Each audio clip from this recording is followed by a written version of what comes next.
Iran America के बीच समझौते से भड़के इजराइल ने भयावह हमले शुरू कर दिए। इजराइल ने लेबनान में ड्रोन से बमबारी की है। इजराइल ने गाजा में मिसाइलों की बौछार कर दी। नेतन्याहू ने धमकी दी है कि उनका और ट्रंप का प्लेन अब अलग अलग है। वहीं ईरान ने ट्रंप से समझौते के बाद भी 12 दुश्मन देशों से बदला लेने के सिग्नल दे दिए। ईरान ने ऐलान किया है कि अमेरिका से युद्ध जीतने के बाद खाड़ी देशों से हिसाब बराबर किया जाएगा।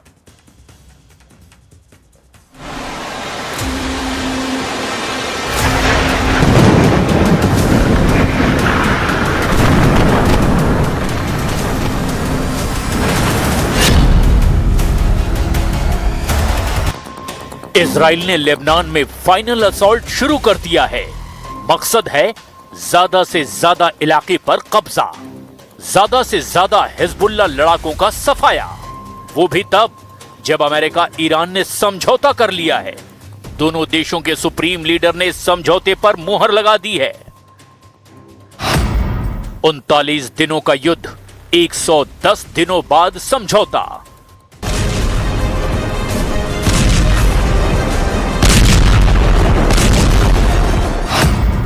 विजेता कौन, अमेरिका या ईरान? ट्रंप की शर्तों पर समझौता हुआ या फिर मुस्तबा का चला दांव? ईरान ने क्यों कहा 12 दुश्मनों को माफी नहीं मिलेगी?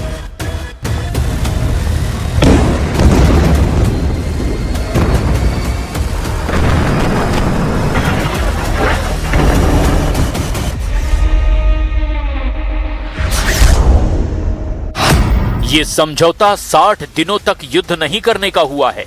मतलब ये फाइनल समझौता नहीं है, क्योंकि ट्रंप को भी अभी ईरान पर डाउट है। लेकिन ईरान को कोई डाउट नहीं, ईरान युद्ध के लिए बिल्कुल रेडी है। वजह इजराइल है। इजराइल ने ताबड़तोड़ हमले जारी रखे हैं।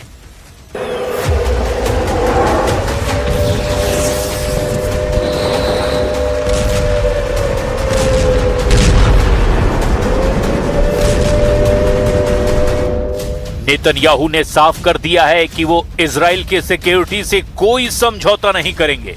उन्होंने दो टूक कहा कि ईरान को कभी भी परमाणु हथियार नहीं बनाने देंगे। दक्षिणी लेबनान के बफर जोन से भी इजरायली सेना पीछे नहीं हटेगी। यानी ट्रंप की शांति पहल के बीच नेतन्याहू ने नया सख्त संदेश दे दिया है। मगर ईरान चाहता है कि स्थायी समझौता तभी होगा जब इजराइल लेबनान से वापस लौट जाए। हालांकि अमेरिका की दलील है कि इजराइल की वापसी वाली शर्त इस डील में शामिल नहीं है। मतलब ये कि समझौता दिखावे के लिए भले ही कर लिया गया, लेकिन बारूदी टकराव की पूरी गुंजाइश बची हुई है। क्योंकि इजराइल लेबनान में जितनी जमीन पर कब्जा कर चुका है, वो उसे छोड़ने के लिए तैयार नहीं। इजराइल धमकी दे रहा है कि अगर ईरान ने एटमी प्रोग्राम बंद नहीं किया तो युद्ध तेहरान तक फैलेगा। इजराइल चेतावनी दे रहा है कि अगर ईरान ने मिसाइलें खत्म नहीं की तो उसे दोबारा दहलाया जाएगा।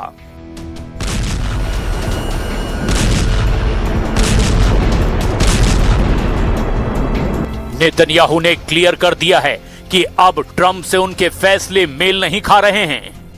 טוב, הנשיא טראמפ ואני מכירים אחד את השני הרבה שנים. הוא נשיא ארצות הברית, אני ראש ממשלת ישראל. אנחנו הרבה פעמים רואים עין בעין, ויש גם מקרים שאנחנו רואים פחות עין בעין. אני אחראי לאינטרסים הביטחוניים של ישראל, אני עומד עליהם. जबकि ट्रंप ने जैसे ही समझौते पर कलम चलाई, ईरान ने युद्ध में जीत का ऐलान कर दिया। ईरान ने उसे स्टाइल में दावा ठोका है जिस स्टाइल में उसने 39 दिनों तक तमाम दुश्मनों को मिसाइलों की मार से बेदम किया।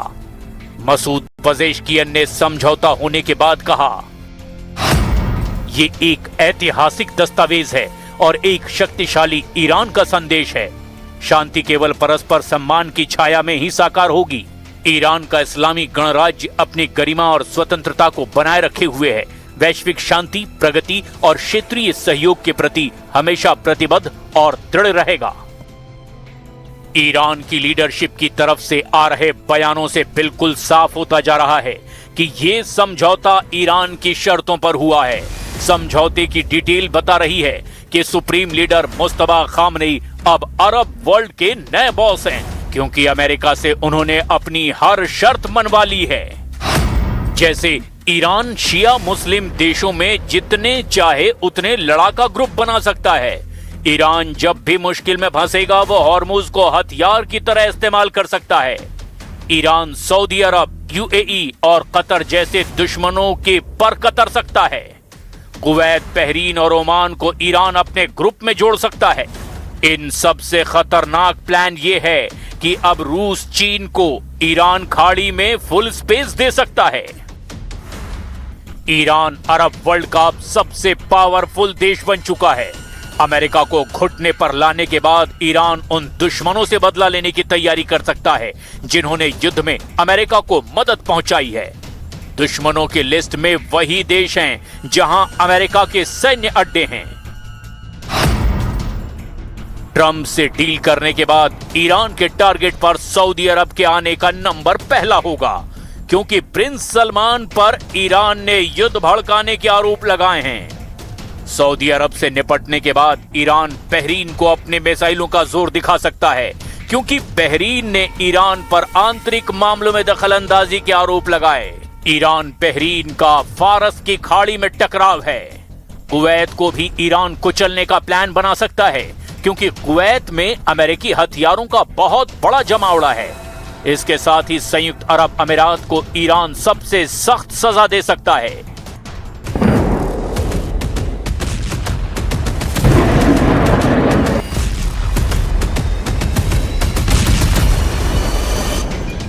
ईरान के बारूदी रुख का अंदाजा बस इसी से लगाया जा सकता है कि अमेरिका से समझौते के बाद ईरानी लीडर अपनी सेना की तारीफों के पुल बांध रहे हैं। ईरान ने समझौते को सुपर पावर पर बहुत बड़ी जीत साबित करना शुरू कर दिया है।